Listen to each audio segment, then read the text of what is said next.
So coming to scholars, I just came to know about it from one of my colleagues, and then when I saw her that she was doing great, instead of the fact that she also hailed from a non-tech background.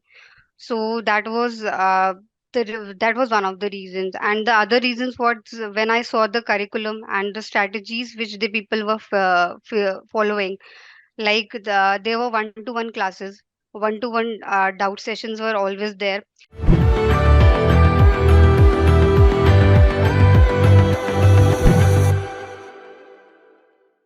All right, Neha. So congratulations for getting placed in one of the companies, and you're coming from non-technical background, right? So how was your entire journey on the scholar, the training program, and maybe you can give something about you can tell something about your background, like from where you're coming and what you got just now in the current package. Okay, so before coming to this field itself, the data and the data analytics field, I actually hail from a mechanical background, a core engineering background, and I am being a MTech and a BTech both in mechanical engineering. And then for me, this data field was a very new field, and then it was a hype also. And inside me, there was a deep fear that whether I would be able to compete this I'll be able to enter and then to compete and then to learn skills so as to that I can be able to get a very good package, and that too with a very good company. So why And you it wanted to all get into data field? because data is somewhat which always fascinated me, like the insights which data gives. That is why the main reason also why all the companies are running after it. Because when you predict the patterns and when you study data and you get some insights out of it which you can imply in the business, and the business is actually helping the insights are helping the business to revamp its you can say the strategies, and to work upon and to grow basically, and to work upon its loopholes also. So that was the thing which always was quite inquisitive for me, and I always find it key. Wow, the people are actually using data to find some the implications, and to find some very realistic something realistic is happening on the data. Like they are using the data for a very good, and not only industries, many areas I've seen, like political, as we have seen in the news, basically, then in the sports, as we saw in FIFA and IPL, in podcasts, in Spotify, like you name a field and you will find data is buzzing everywhere.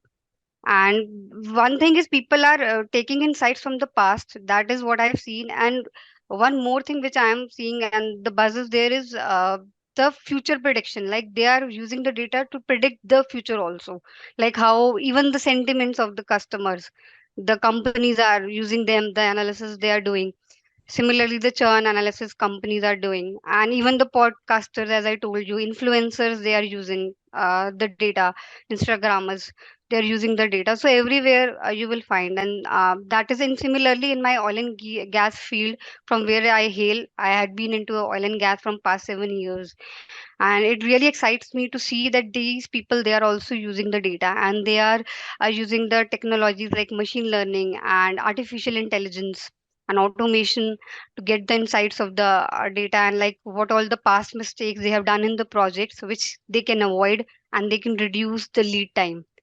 So because lead time is very important for building a refinery like the projects, and we have like a day, even an hour can cost loss of around some million dollars. So that is very crucial in building a refinery.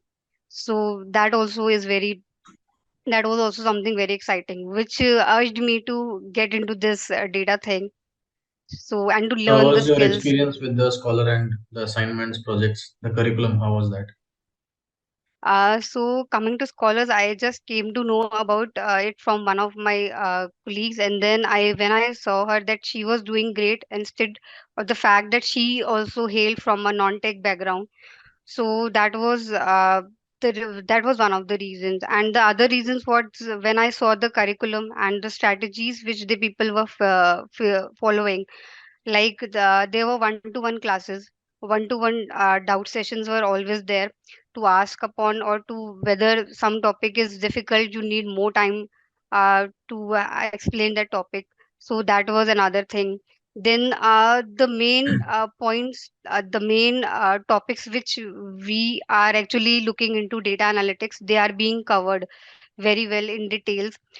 And thirdly, the assignments, the number of assignments given on each of the topics, be it your SQL, be it your Tableau, be it your Python. So the assignments, of course, and then one-to-one doubt sessions, as I told, and over the top, which helped me improve more for my skills in the interview as well as in the problem solving, was the mock interviews, which I found very effective and very helpful. Because in them there were live problems, live problem statements, and then we got the live feedback on how we should be responding to the problems, how we shall be seeing them, and what all interview skills we should be working upon, and what is industry looking upon, like what are the industry standards and what are industry people looking upon, and what are the topics on which we should be working more. So that was what made me felt like that I should be going, and I found these things very helpful. So you got one offer from your current field only, and you got one offer from data field, right? So you plan to Yes, sir. join data field job now. Yes, sir. Yes, sir. Cool. So I hope you will do well, and I think Yes, sir. your joining is in next month. Yes, sir. Yeah, in the meantime, look for some more offers. Maybe you can get something good. Yes, sir. Sure, sir. All right. Thanks. Thanks for your time. Yes, sir.